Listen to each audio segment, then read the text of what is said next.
नमस्कार दोस्तों, शक्ति सर क्लासेस में आपका एक बार फिर से स्वागत है। दोस्तों, भारत में इस सदी की सबसे भयानक हवाई त्रासदी घटित हो गई है और पूरा देश इस समय दर्द और शोक की लहर में डूब गया है। इस हादसे में कुल मिलाकर के 268 लोगों की जान चली गई है, जिसमें 229 यात्री, दोनों पायलट, 10 क्रू मेंबर और इसके अलावा इस हादसे में 27 उन लोगों की भी मौत हुई है जिस हॉस्टल के ऊपर ये विमान गिरा था और 20 लोग अब भी लापता हैं। ये कहा जा रहा है कि जिस समय विमान उस हॉस्टल के कैंटीन पर गिरा उस समय वहां पर लगभग 60 के समथिंग लोग मौजूद थे। 27 की डेथ डिक्लेयर हो चुकी है, लेकिन अभी भी 20 लोग लापता हैं। मृतकों की संख्या कितनी बढ़ेगी यह भी कहा नहीं जा सकता। तो आज की क्लास में हम विश्लेषण करेंगे कि दरअसल आखिर विद इन मिनट्स ऐसा क्या हो गया था प्लेन के अंदर कि ना तो एटीसी को कुछ करने का मौका मिला और ना ही पायलट को इतना समय ही मिला कि वो सुरक्षित किसी गैर रिहायशी इलाके में प्लेन को लैंड करवाने की कोशिश कर सके। बस पल भर में ही ये सब हो गया। आज हम विवेचना करेंगे, एवेल्युएट करेंगे उन कारणों की कि आखिर वजह क्या रही इस प्लेन की क्रैश की। हम एक्सपर्ट्स की उस राय का जो है विश्लेषण करेंगे, विवेचना करेंगे कि दरअसल हुआ क्या होगा। हम ये भी देखेंगे क्या इसमें कहीं कोई मैन्युफैक्चरिंग डिफेक्ट तो नहीं था या ये जो है किसी लापरवाही का नतीजा है। हम ये भी विवेचना करेंगे क्या इसमें कहीं किसी तरह की कोई साजिश या षड्यंत्र तो नहीं है।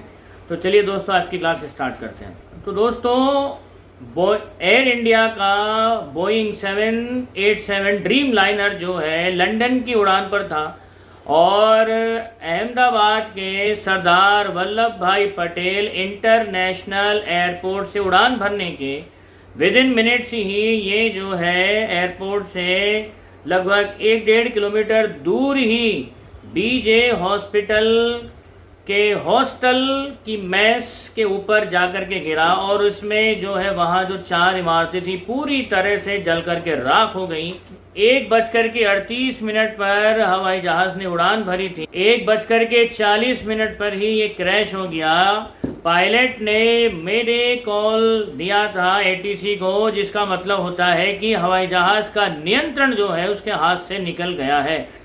तो आखिर ऐसा क्या हो गया था उस प्लेन में, आइए इन सारे तथ्यों की विवेचना करते हैं। इस हादसे में गुजरात के पूर्व मुख्यमंत्री विजय रूपाणी जी का भी निधन हो गया है, जो कि बहुत दुखद है।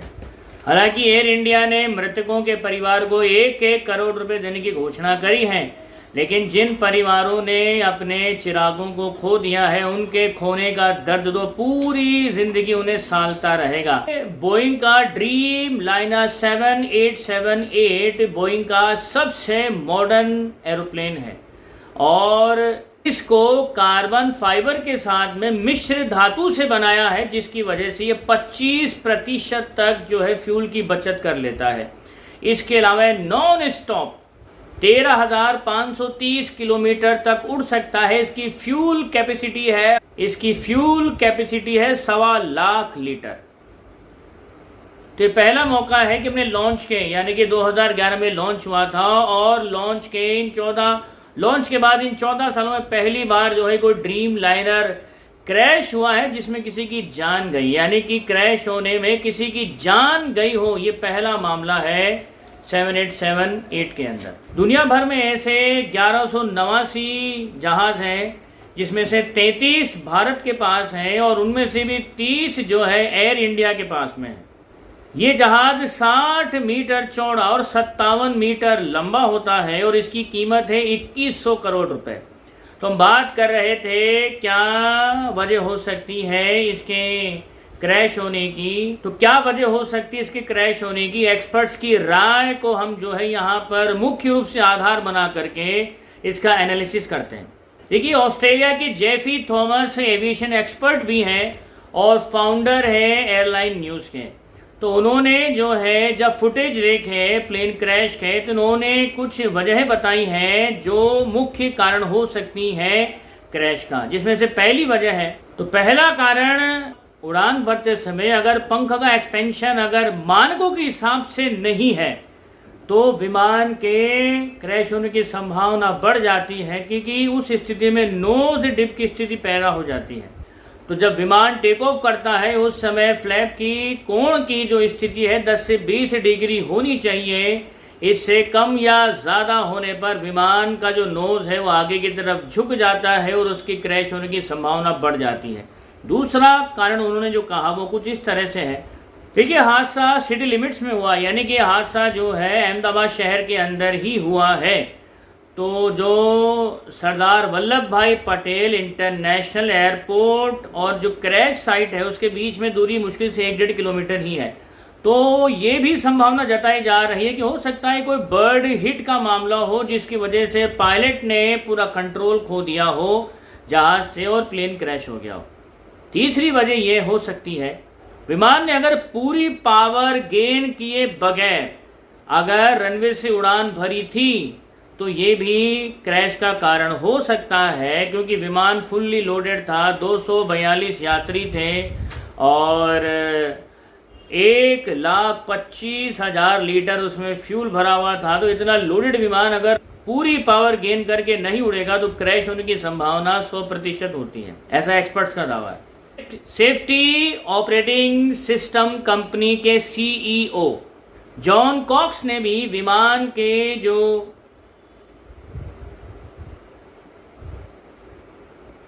स्लैट्स फ्लैप्स हैं उनकी स्थिति सही नहीं है, उनको भी ये दिखाई दे रहा है। अब कुछ एक्सपर्ट्स के और विचार भी है, राय भी है, आइए उनको भी एक बार हम वैल्यूएट कर लेते हैं, विवेचना कर लेते हैं कि और एक्सपर्ट्स की इसमें क्या राय है। तो एक फुटेज में दिख रहा है कि विमान 625 फीट की ऊंचाई पर था और उस समय भी उसका लैंडिंग गियर खुला हुआ था। तो एक्सपर्ट्स कहते हैं कि इतनी ऊंचाई पर जब लैंडिंग गियर खुला हुआ होता तो उसे खिंचाव पड़ता है और विमान ठीक से हवा में उठ नहीं पाता। तो ये भी एक कारण हो सकता है क्रैश का। दूसरा कारण ये बताया गया कि पर्याप्त थ्रस्ट ना मिलने की वजह से जो है विमान ऊपर नहीं उठ पाया और क्रैश हो गया। तीसरा कारण इसमें यह बताया जाता है कि जो स्पीड सेंसर हैं उनमें शायद कोई तकनीकी खराबी थी, जिसकी वजह से पायलट को रियल टाइम डेटा नहीं मिल रहा था और वो अपना डिसीजन लेने में कंफ्यूज था। शायद इसी कंफ्यूजन में वो हादसा हो गया। तो चौथा इसमें कारण बताया जा रहा है सॉफ्टवेयर एरर, जिसकी वजह से विमान ऑटोमेटिकली ऑटो पायलट मोड में आ गया। विमान ने रनवे से उड़ान भरी थी तो जिस तरह से उड़ान भरी थी उसी पोजीशन में ठीक वैसे नीचे आ गया। विमान ने जो है टर्न नहीं लिया।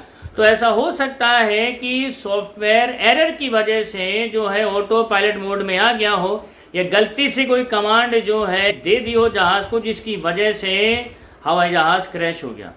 आशंका ये भी जताई जा रही है कि शायद ओवरवेट होने की वजह से जो है जहाज क्रैश हो गया। हालांकि कुछ लोग ऐसा दावा करते हैं कि जहाज डिज़ाइन ही इस तरह से किया गया था कि इतना लोड लेके उड़ सके। तो ओवरवेट की बात तो यहाँ पर जो है कई एक्सपर्ट्स नहीं मानते हैं।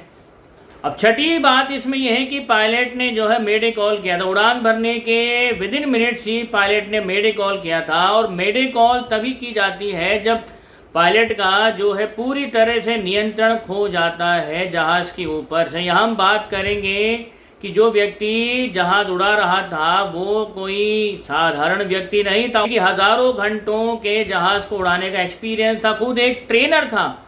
तो ये तो बात कहीं से भी गले नहीं उतरती कि पायलट ने कोई गलती कर दी हो, वो पायलट जो खुद एक अध्यापक, शिक्षक, एक ट्रेनर रहा हुआ हो। देखिए, जो फुटेज सामने आई उसको देखने के बाद ये स्पष्ट रूप से दिख रहा है कि विमान के दोनों इंजन ने काम करना बंद कर दिया था। अब जो बोइंग 787 है उसमें 2 इंजन इसीलिए होते हैं कि अगर कोई एक इंजन काम करना बंद कर दे तो दूसरा जो है काम करे। लेकिन यहाँ दोनों इंजन के फेल हो जाना ये भी अपने आप में एक प्रश्न चिन्ह खड़ा करता है कि आखिर विमान में ऐसा हुआ क्या कि दोनों इंजन ही फेल हो गए। अब हम बात करेंगे क्या कोई मेंटेनेंस संबंधी लापरवाही रही। देखिए, कोई भी जहाज जब उड़ान भरता है तो जो ग्राउंड क्रू है वो इसकी अच्छे से जांच करता है। उड़ान भरने से पहले जो पायलट है वो भी बहुत अच्छे से जो है विमान की जांच करते हैं, हर एक कंट्रोल को वो परखते हैं, जांचते हैं। अगर कहीं भी कोई खराबी पाई जाती है तो वो टेक ऑफ नहीं करते हैं। तो अगर सारी जांच तरीके से की गई थी तो फिर क्या कारण हो सकता है टेक्निकल एरर पर हमने बात करी एक्सपर्ट्स की, उनकी राय को हमने यहाँ पर हाईलाइट किया कि क्या हो सकता है। एविएशन इंडस्ट्री के बड़े बड़े एक्सपर्ट्स की राय को हमने आपके सामने रखा। दूसरा हमने आपके सामने डिस्कस किया कि क्या मैनुअली कोई इसमें कोई हो सकता है, क्योंकि जो ग्राउंड क्रू है वो हवाई जहाज़ों के टेक ऑफ से पहले काफ़ी अच्छे से जांच करता है। तो अब ये तो जब पूरी जांच खत्म हो जाएगी हादसे की तभी पता चलेगा असल में लापरवाही का कोई सीन था क्या। लेकिन इसमें एक तीसरा केस निकल करके ये भी आता है कि क्या कोई मैन्युफैक्चरिंग डिफेक्ट था क्या बोइंग 787 के अंदर। और ये बात मैं ऐसे ही नहीं कह रहा हूँ। तो एक व्यक्ति थे जिनका नाम था जॉन बार्नेट, और वो बोइंग 787 में ही काम किया करते थे। वहाँ से रिटायर होने के बाद में उन्होंने 2017 में एक बहुत ही संगीन आरोप लगाया था बोइंग के ऊपर कि बोइंग जो है जहाज बनाते समय सुरक्षा मानकों को अनदेखा करती है, जो कि भविष्य में यात्रियों के जानो माल के लिए बहुत बड़ा नुकसान साबित हो सकते हैं। तो चूंकि वो खुद काम कर चुके थे बोइंग में, तो उनके द्वारा उठाई गई बातों ने सुर्खियों में ला दिया था बोइंग कंपनी को।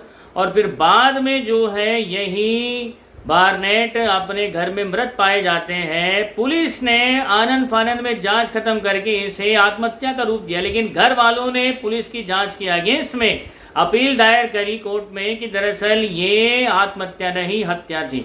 तो आखिर ऐसा बार्नेट ने क्या बताया था, एक बार हम उसको भी देख लेते हैं। तो बार्नेट ने कहा नॉर्थ कैरोलिना की फैक्ट्री में बोइंग 787 जेट्स का प्रोडक्शन होता था, और उसमें जो कंपनी है वो कर्मचारियों को कंपेल कर देती थी, मजबूर कर देती थी कि वो जो है सुरक्षा मानकों की अनदेखी करे, जो सेफ्टी फीचर्स है उनको अनदेखा करके केवल प्रोडक्शन पर ध्यान दे। हालांकि जो 787 क्रैश हुआ है अहमदाबाद में वो कैरोलिना में नहीं बना था, लेकिन जो सवाल उन्होंने उठाए थे वो बड़े गंभीर थे।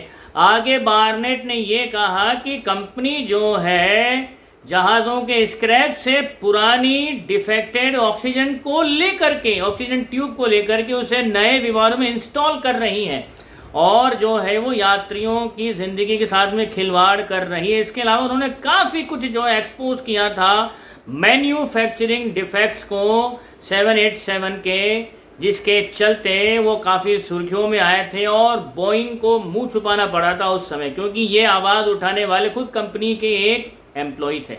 फिर बाद में रहस्यमय तरीके से उनकी जो है मौत हो जाती है।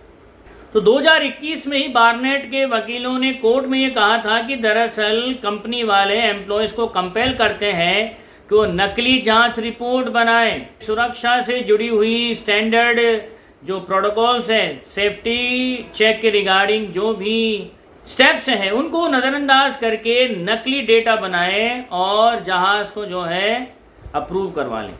हालांकि बोइंग ने हमेशा से ये कहा था कि उनके जहाज़ जो है बहुत ही उच्च दर्जे के सुरक्षा मानकों को ध्यान में रख कर के बनाए जाते हैं। तो उस बोइंग कंपनी ने कोर्ट के अंदर मिस्टर बार्नेट की बातों का जवाब क्यों नहीं दिया जब उन्होंने ये सारे सवाल उठाए। तो उल्टा कंपनी ने पता है क्या कहा था, कंपनी ने ये कहा था कि जो हम स्क्रैप से पुरानी ट्यूब्स का इस्तेमाल करते हैं, ऑक्सीजन ट्यूब्स का, वो इतना यात्रियों के जिंदगी को खतरे में नहीं डाल सकती। इट्स ओके, वो इतना बड़ा कोई रिस्क फैक्टर नहीं है जो भविष्य में यात्रियों की जान पर बन आए। तो ये कमेंट किया था कंपनी के मालिकों ने कोर्ट के अंदर। अभी हमने विवेचना करी मैन्युफैक्चरिंग डिफेक्ट के बारे में, और अब हम बात करेंगे क्या इसकी पीछे की कॉन्स्पिरेसी है।